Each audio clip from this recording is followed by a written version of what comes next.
कधीच नाही चुकणार तुमचे फेवरेट टीव्ही शोज झी5 सोबत, तेही एकदम फ्री. किती वर्ष झाली तुमच्या मैत्रीला? 5-7 वर्ष झाली. 5-7 वर्ष झाली तुमच्या या मैत्रीला. हो. कोण आहे सगळ्यात चांगलं स्वभावाने? सर्वच चांगलं आहे. सगळ्यांमध्ये प्लस मायनस पॉइंट असतात सर. तुम्ही सांगा कोणात प्लस आणि कोणात मायनस पॉइंट आहे? प्लस पॉइंट मी म्हणजे मायनस पॉइंट माझा सांगेल की मला पटकन राग येतो. तुम्हाला हा तुमचा मायनस पॉइंट हा मायनस पॉइंट आहे. तुमचा? माझा पण मायनस पॉईंट तोच आहे की समोरचा व्यक्ती एकदम पटकन बोलून गेला तर त्या वेळापुरता मला राग येतो, मर्यादित टाइम पुरता, पण नंतर मी निवडून घेते ते वाद.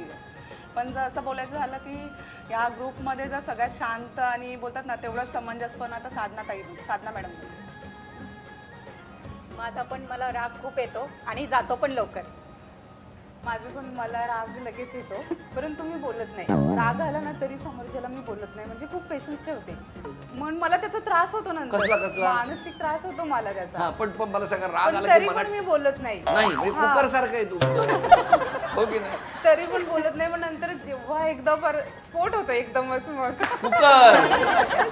आपापसात कधी भांडलाय? होतात ना सर.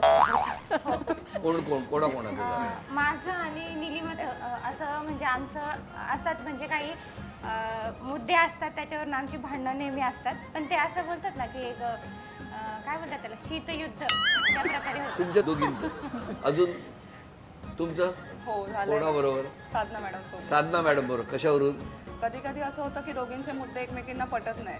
ती तिच्या लेवलप्रमाणे विचार करते, मी माझ्या लेवलप्रमाणे. मग कधी कधी माझं तिला सांगणं असतं की तू असा विचार का नाही करत आहे.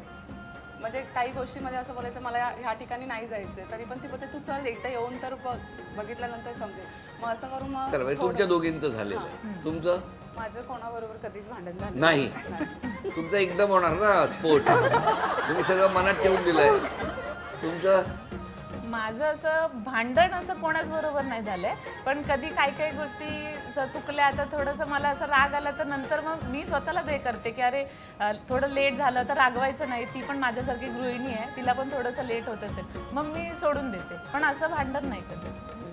भांडण वगैरे काही नाही, पण फक्त थोडासा राग वगैरे येतो की कोणाचा लवकर येतो? सांगता येत कोणाचा आलाय नाही. तुम्हाला? साधना मॅडम. साधना मॅडम कॉमन आहेत एकदम वेगवेगळे.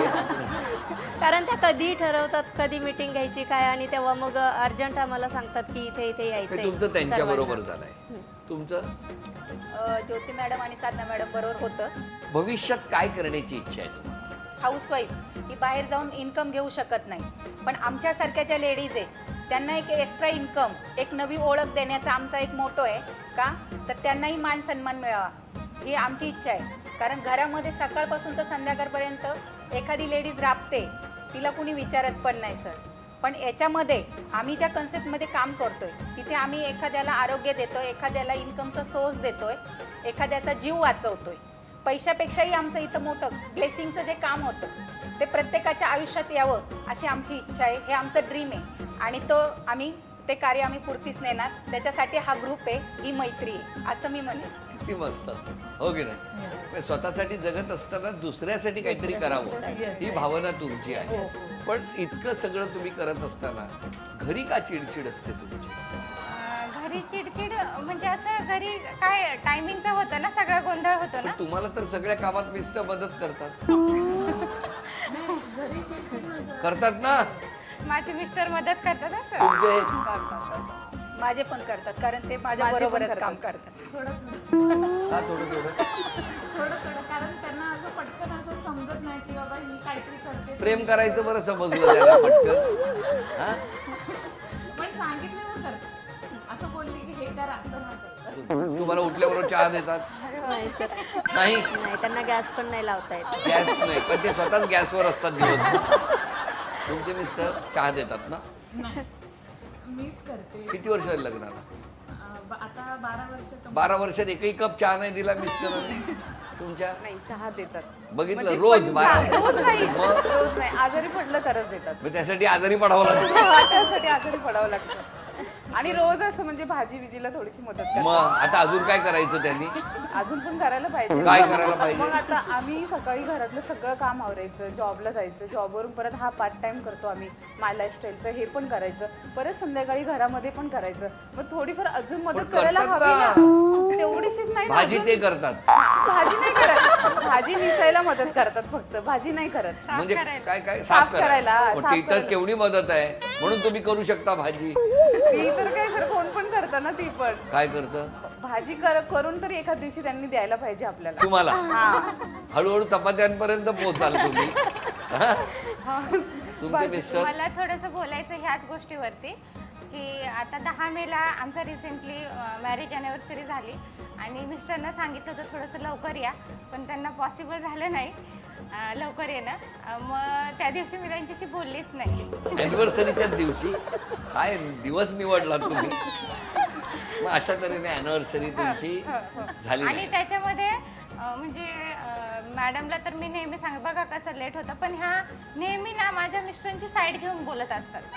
मग मला ते आवडत नाही की त्यांची साईड घेऊन बोलतात. आणि त्या दिवशी स्टेटस वगैरे ठेवलेले माझे मिस्टर, त्यांना फोटो काढायला जास्त आवडत नाही आणि मला फोटोंची खूप आवड आहे. बिचारे येत नाही मिस्टर. हा. आ! तुम्ही बोलताय तर विचारायचं असणार ना. बरोबर, त्यांना आमचा नमस्कार सांगा. हा? तुमच्या बाबतीत माझ्या बाबतीत मला सर्व कामांमध्ये मदत करते. सर्व बघितलं म्हणजे काय काय सकाळी उठल्यापासून संध्याकाळ सकाळी उठल्यापासून मी जर किचन मध्ये बघत असेल तर त्याच्या बाहेरची देवपूजा करणं, कचरा काढून घेणं, सर्व मदत करतात. मी नाही अच्छा. बोलूच शकत नाही. अरे वा, कचरा ते काढतात, देवपूजा ते करतात. देवपूजा ते करतात. तुम्ही काय करता मग घरात? मग मी किचनचं आवरून झालं की त्यांचा कचरा काढून समजा झाला की- तुम्ही देवपूजा केली तर ते किचन मध्ये काम करतात? नाही, मग फक्त चहा करून देणार मला. अरे रोज ना, हा, म्हणजे असं जर उलट झालं तर झालं तर, झालं तर. नाहीतर नाही. नाही तर मग चहा मी किचन मध्येच असणार ना. तुमच्या बाबतीत माझे मिस्टर पण मला खूप मदत करतात. ते पण चहा बनवतात. पण एवढंच का, तो पूर्ण घाटकोपरला पुरेल एवढा असतो. म्हणजे भरपूर बनवतात. त्यांना जर सगळ्यांना. मापामध्ये नाही बनवत, हा. मला मग 3-4 पिंपात वेळा बनवतात. प्यायला लागतो. एकदा नाही, बनवायला टोपात सांगितलं. नाही बनवत? टोपातच बनवतात. पण जास्त ठेवायचा. आता तिघे जण आहेत आम्ही, तर तो मापामध्ये नसतो आमचा. त्यांना ठेवायला सांगितलं का मला तो 4 वेळा प्यायला लागतो तो चहा. नाही, दिवसभर एकदाच घे काय तो चहा असं.